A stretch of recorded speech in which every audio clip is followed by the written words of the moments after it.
nombre es Rubén y esa es la historia de mi familia. Quiero empezar la historia con un hombre que me ha enseñado bastante y me ha enseñado que es lo que es ser un hombre. Y mi abuelito Rubén, yo agarré mi nombre de él, soy tercer. Me enseñó bastante y él mi abuelito nació en General Terán en 1938 y mi abuelita nació en Garza González en 1940.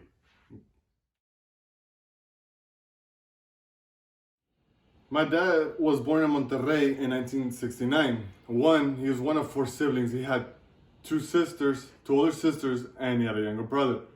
My dad often tells me stories of when he was younger, him and his brother, between the ages of 4 and I believe 12, that they would have their other cousins and their friends go to the United States and go work. They did the whole migrant and they worked over there. And they would come back and they would tell them stories. And so my dad had like this great, imagination, and he wondered, and all these things you could see and all these things you could do, and their imagination just ran wild. And so when he would often tell him stories of this magical place, that you could see so much and do so much, and you can only dream and hope to finally one day come to United States. Between the ages of 13 and 15, my dad and his family went to Alliance, Nebraska to go do the migrant work.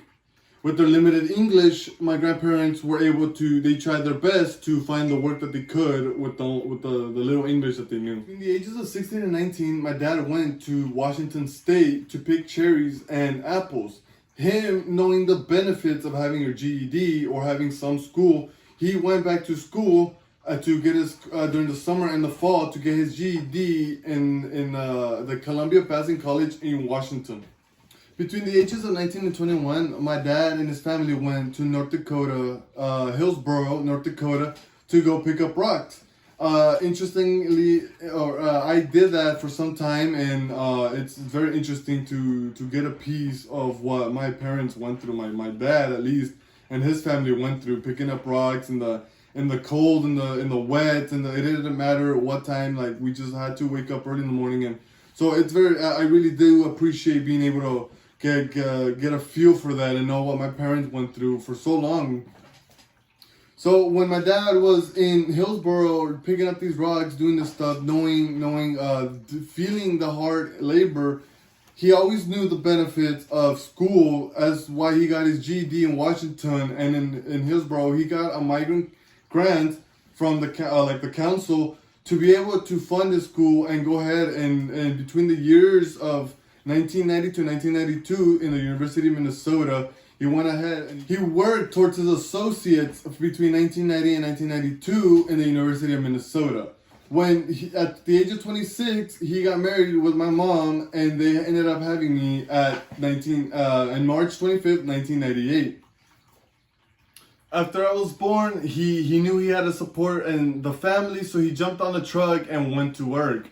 Unsatisfied with not completing his degree, he went back to school between 2001 and 2002 to get his associates at the Yakima Valley Community College. Having to not only learn the material, but also having to learn English, my dad struggled, but he knew the benefits outweigh the cost or the struggles. So he pushed on and he went ahead and he got his associates. Because he believed that, he wasn't just doing it for himself, but he was doing it for his family in order to also be able to be a great example for me. Because now I have a role model, someone that's been through it, someone that can help me out and in a way just help me excel in anything. He did it because he knew the benefits of college, and he knew that by graduating, by getting his degree, by getting his bachelor's in business administration, he's able to put himself in a better position and then put us in a better position so we can all just excel in life and be successful. I was very young when he was doing the college between 2001 2002, pero he went back to get his master's degree between 2013 and 2015.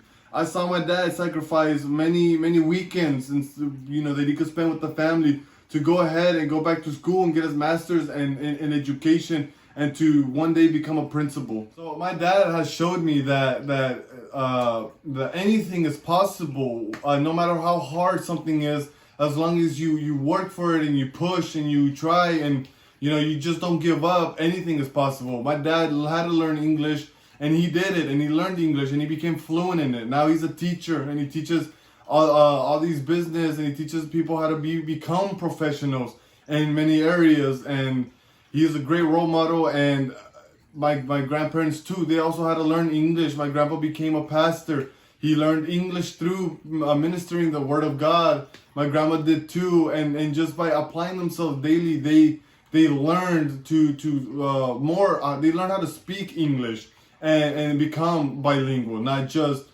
fluent in one language.